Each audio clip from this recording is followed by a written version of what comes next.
Thank you very much.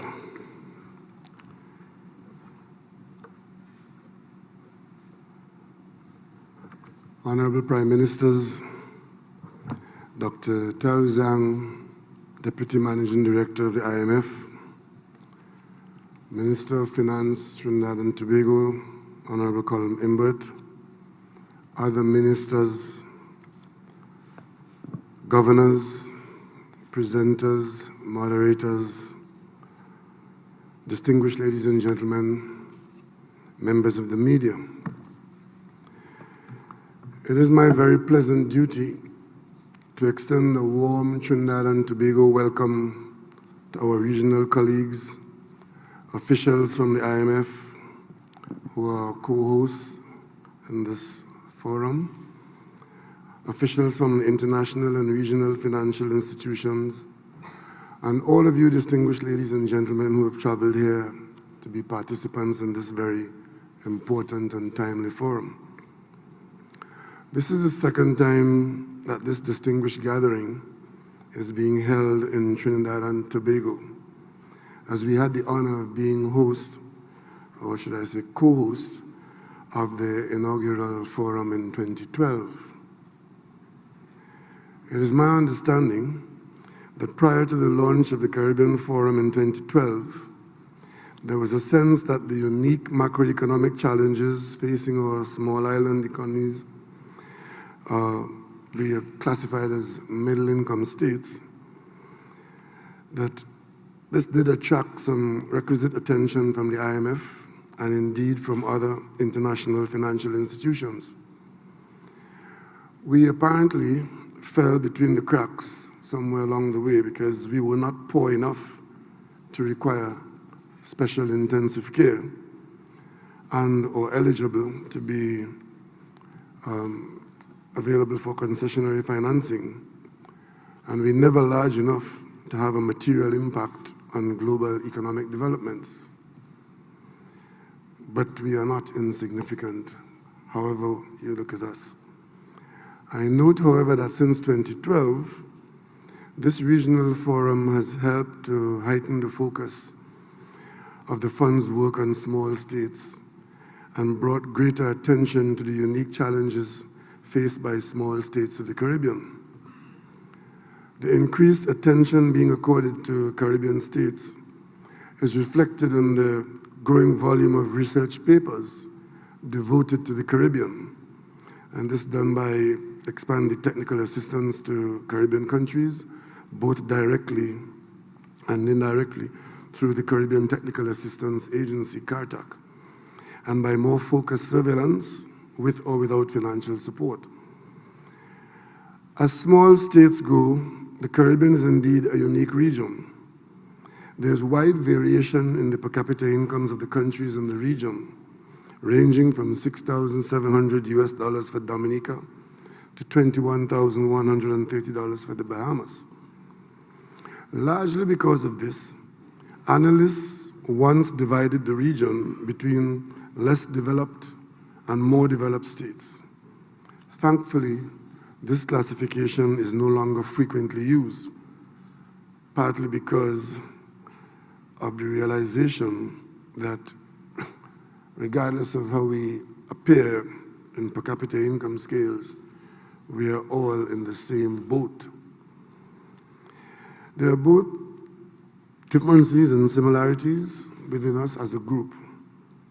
Three of the region's economies, Trinidad and Tobago, Guyana, and Haiti, are commodity exporters, while the others are largely dependent on tourism and remittances.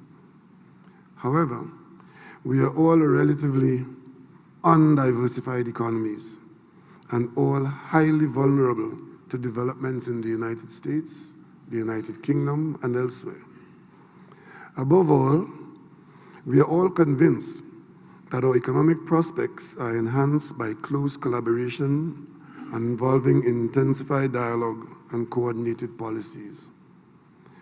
Based on their geography, the non-commodity exporters are, in addition, subject to the worst manifestations of climate change, most notably hurricanes, which are usually of higher intensity and surprising frequency in the smaller states of the Eastern Caribbean.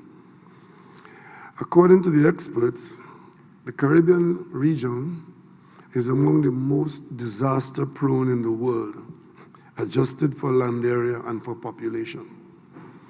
In a recent article, the IMF estimated the cost emanating from the frequent occurrence of these disasters to be as high as 1 to 1.5% of GDP per year.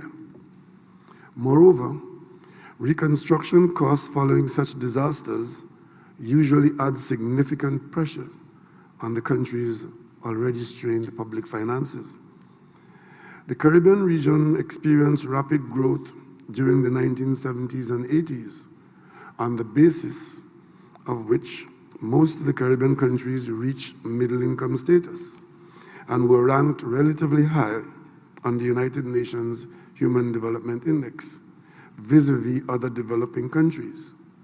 The performance of the non-commodity exporters was fueled by a surge in agricultural exports, mainly banana and sugar, sold under preferential arrangements, along with the expansion of the tourism sector. The 1990s saw the elimination of the preferential market arrangements for sugar and bananas, as a result of which the region started to lose growth momentum. Regional governments attempted to maintain income and employment through expansive fiscal policies. This, however, started the accumulation of public debt. The stagnation in economic activity continued well into the last decade and was exacerbated by international financial crisis of 2008, which seriously impacted both tourism and receipts in the form of remittances. According to data provided by the Caribbean Development Bank, between 2006 and 2015, Caribbean growth rates averaged 1.5% per annum, compared with 3.4% for other small island states.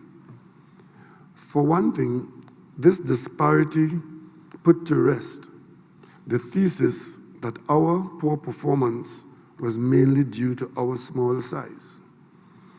Currently, Caribbean economies are characterized by slow growth, weak fiscal and external positions, and extremely high public debt burdens, among the highest in the world.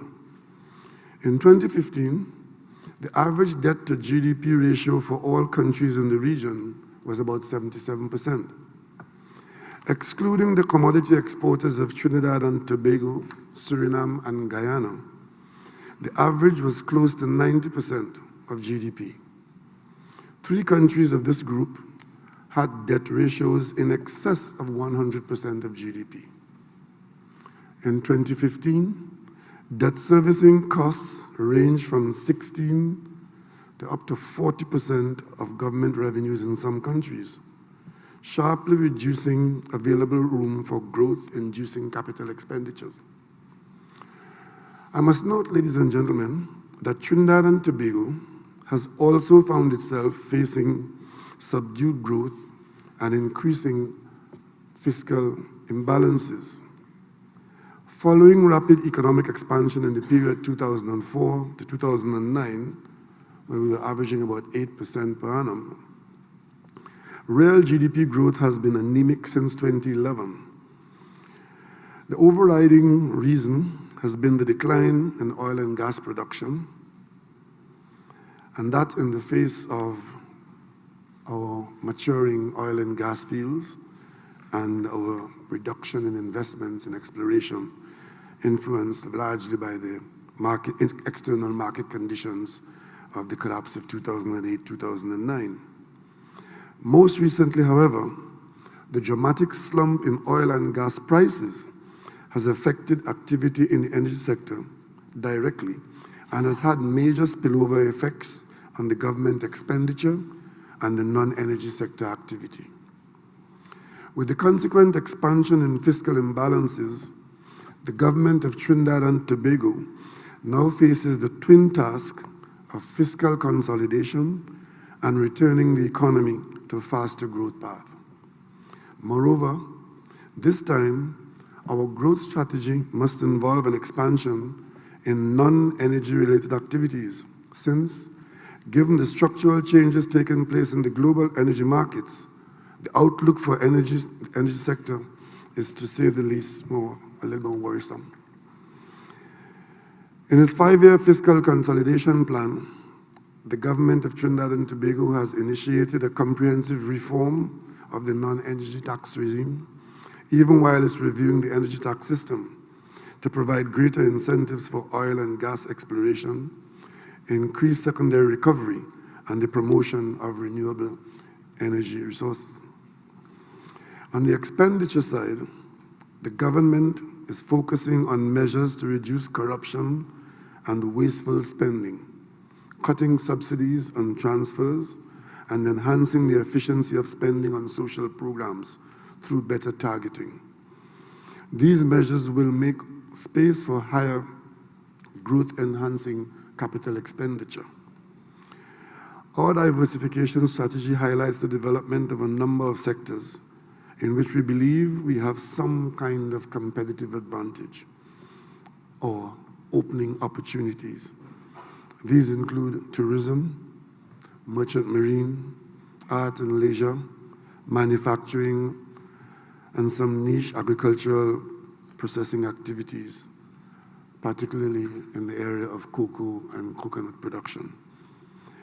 I say all this to underscore that we face some of the same challenges as many of our Caribbean colleagues. Perhaps we are a little better off in two important respects. First, we have a lower and more manageable debt burden. And second, during the period of high oil and gas prices, we were able to build up sizable buffers, including some significant sums in our Heritage and Stabilization Fund. The high debt burden being carried by most Caribbean countries has been a main impediment to their principal objective of achieving higher and more sustainable economic growth. The current debt burden has meant high borrowing costs, discouraging private investment, while high debt service ratios have simply reduced fiscal flexibility. Some of our countries have tried to ease their debt burdens through ad hoc restructuring arrangements, but invariably, these have not gone far enough. It should also be noted that because of its perceived middle-income status, the region, except Guyana and Haiti, has not benefited from international debt relief. Moreover, few countries in the region qualify for concessional borrowing from the World Bank. Recently, 3 countries, Antigua and Barbuda, Jamaica, and St. Kitts and Nevis, obtained significant debt service relief. In the context of IMF support programs, which also carried large fund financing. While helpful, the relief provided did not go far enough, as it did little to reduce the outstanding stock of debt. The debt levels of these countries are still high at 90% of GDP for Antigua Barbuda, 140% for Jamaica, and 65% for St. Kitts and Nevis. These persistently high debt ratios will continue to jeopardize growth performance, especially viewed from Trinidad and Tobago, where our debt ratios are approaching that of St. Kitts and Nevis. For many observers, the conclusion is obvious. The Caribbean will not be able to achieve faster economic growth and sustainable development unless the problem of debt overhang is addressed in a comprehensive way. Ladies and gentlemen, our region is now at a critical turning point. While it may be true that transformation requires, firstly, fiscal stabilization with its many vulnerabilities, including its high debt burden, the region runs the risk of being constantly in pursuit of fiscal adjustment, while faster and sustainable economic growth remains permanently elusive. Breaking out of this cycle requires a comprehensive policy to address this significant debt overhang. The IMF and other multinational institutions are best placed to develop and to advocate for global acceptance of a beneficial policy. While fora like these are ideal for reaching a consensus among stakeholders on appropriate policies, we must be able to depend on the advocacy of the IMF and the other multilateral institutions to convince the policymakers, like the OECD and the G20, of the urgency of our situation, which can continue to deteriorate. Like the Derisking issue, to be discussed later in your proceedings, I guess, which threatens to have far-reaching effects on public policy management in the region, a comprehensive debt relief program and an innovative growth strategy seem to be the missing ingredients in the region's quest for long-term economic sustainability.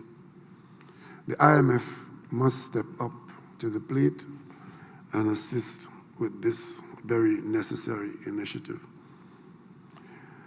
Let me end by expressing my appreciation for the work that the reformed IMF has been doing in this region.